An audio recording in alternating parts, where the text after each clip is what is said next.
Fala pessoal, tudo bem com vocês?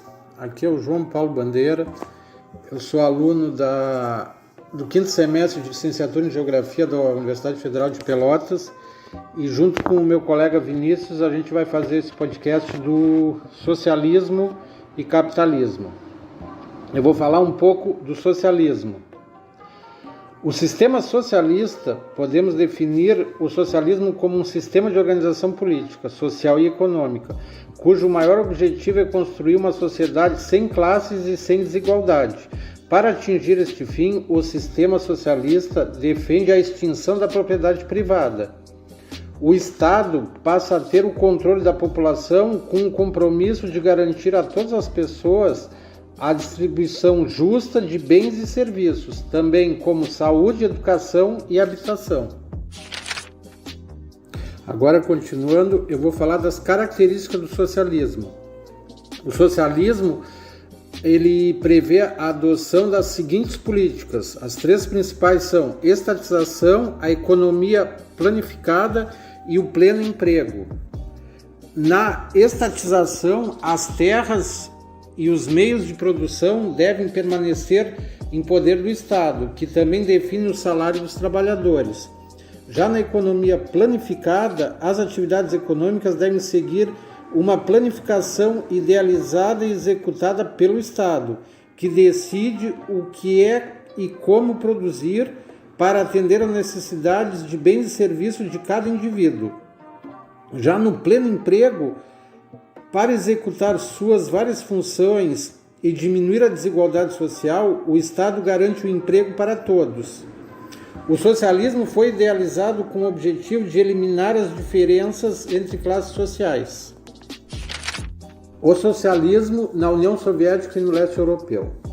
O primeiro país a adotar o sistema socialista foi a Rússia, logo após a Revolução Russa de 1917. Em 1922, formou-se a União das Repúblicas Socialistas Soviéticas, a URSS, constituída por 15 repúblicas, cujo poder central se concentrava na capital, Moscou. Após a Segunda Guerra Mundial, países do leste europeu, como a Polônia, Tchecoslováquia, Hungria, Romênia, Bulgária e Albânia, se aliaram a esse regime soviético. A Iugoslávia e parte da Alemanha também se tornaram membros do chamado Bloco Socialista.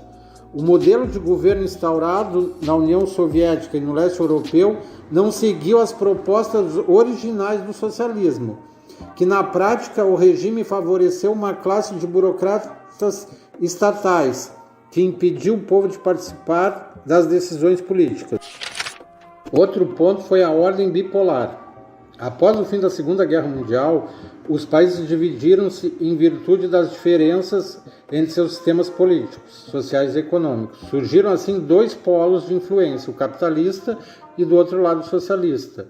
De um lado estavam os Estados Unidos e os países que compartilhavam o mesmo sistema capitalista, e do outro lado a União Soviética e os países que adotaram o sistema socialista. A Guerra Fria. O período de tensão e conflito entre Estados Unidos e União Soviética ficou conhecido como a Guerra Fria. As relações internacionais eram tensas em consequência da disputa entre essas duas superpotências por áreas de influência. Apesar da grande hostilidade, jamais existiu um confronto militar direto entre essas duas superpotências, que se enfrentavam por meio de seus aliados, aos quais forneciam armas, dinheiro e o apoio político para guerras e disputas locais. A Guerra Fria ela aconteceu de 1947 a 1991. Considera-se geralmente o período que abrange a doutrina Truman, que começou em 1947, até a dissolução da União Soviética, que ocorreu em 91. E ela recebeu o nome de Guerra Fria porque verdadeiramente não existiu a guerra, dada a inviabilidade de uma vitória em uma batalha nuclear. O medo de destruição em massa fez com que a Guerra Fria jamais tivesse algum combate armado. Gente, uma coisa que a gente não pode deixar de falar é na corrida armamentista e espacial. As superpotências investiam progressivamente em arsenais militares, incluindo também armas nucleares, como forma de intimidar o oponente. Esta crescente militarização das duas superpotências foi chamada de corrida armamentista. A consequência foi a ameaça de eclosão de uma outra guerra mundial, com a utilização de armas nucleares, o que seria catastrófico para a humanidade. Também havia a disputa pela supremacia na exploração do espaço, que ficou conhecido como a corrida espacial. Essa disputa era considerada muito importante para a defesa territorial e simbolizava a superioridade tecnológica e ideológica. Com a corrida espacial, o ser humano conseguiu chegar à Lua e foram investidos milhões e milhões de dólares em pesquisas que geraram novas tecnologias e grandes avanços científicos. Uma curiosidade na corrida espacial foi a cadela Laika, que ela se tornou o primeiro ser vivo a orbitar o planeta, em uma espaçonave lançada pela União Soviética no ano de 1957. Outra curiosidade é que no dia 20 de julho de 1969, Neil Armstrong foi o primeiro homem a pisar na Lua. Ele fazia parte da missão Apollo 11 e tem a sua célebre frase que foi: é um pequeno passo para o homem, um salto gigantesco para a humanidade. Não podemos deixar de falar do Muro de Berlim. O maior símbolo da divisão do mundo entre capitalista e socialista foi a construção do Muro de Berlim em 1961. Ele ocorreu na cidade de Berlim, na Alemanha, e ficou dividido em duas partes, a Berlim Oriental e a Berlim Ocidental. A Berlim Oriental era pertencente à União Soviética e a Berlim Ocidental era dividida em três zonas, uma zona dos Estados Unidos, uma britânica e uma francesa. O muro foi erguido pelo governo da Alemanha Oriental para impedir a fuga de seus habitantes para o lado o fim do socialismo e a da Guerra Fria. Durante décadas, a União Soviética investiu grande parte de seus recursos financeiros na indústria espacial e de armamentos, em prejuízo de outros setores da economia. Além disso, ajudou financeiramente vários países socialistas, um grande exemplo é Cuba, a sustentar a sua economia, o que acarretou grandes prejuízos financeiros. Em 1985, Mikhail Gorbachev assumiu o governo soviético e iniciou a abertura do sistema político e a reestruturação econômica.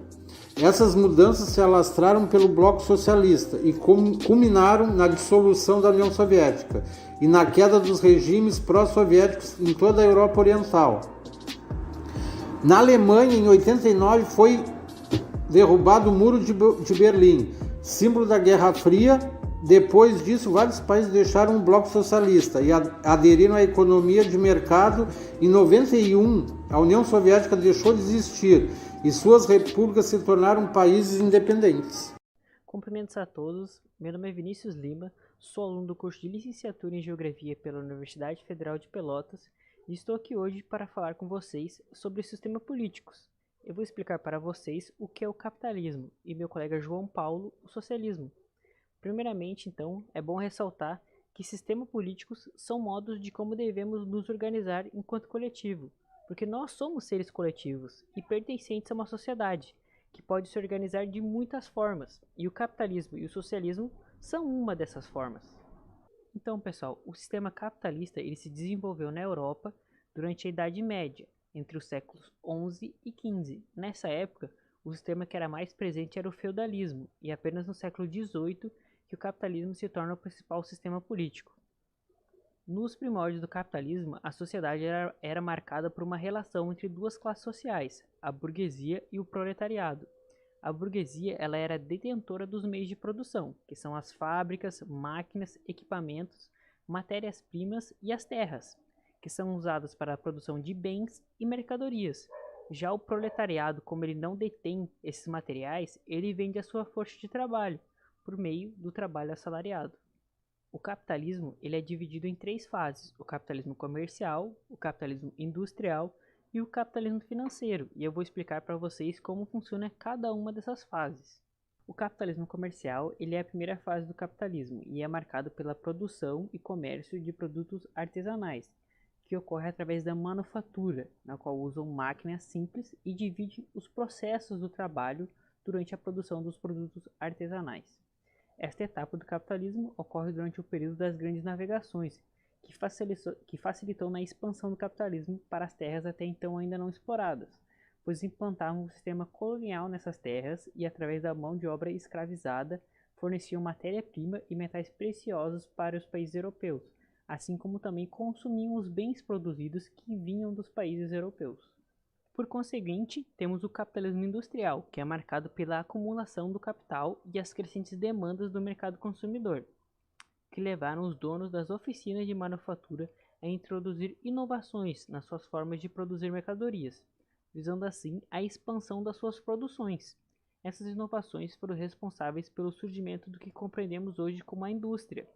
E é importante ressaltar que no século XVIII ocorreu a Revolução Industrial, que facilitou nessa transição do capitalismo comercial para o capitalismo industrial.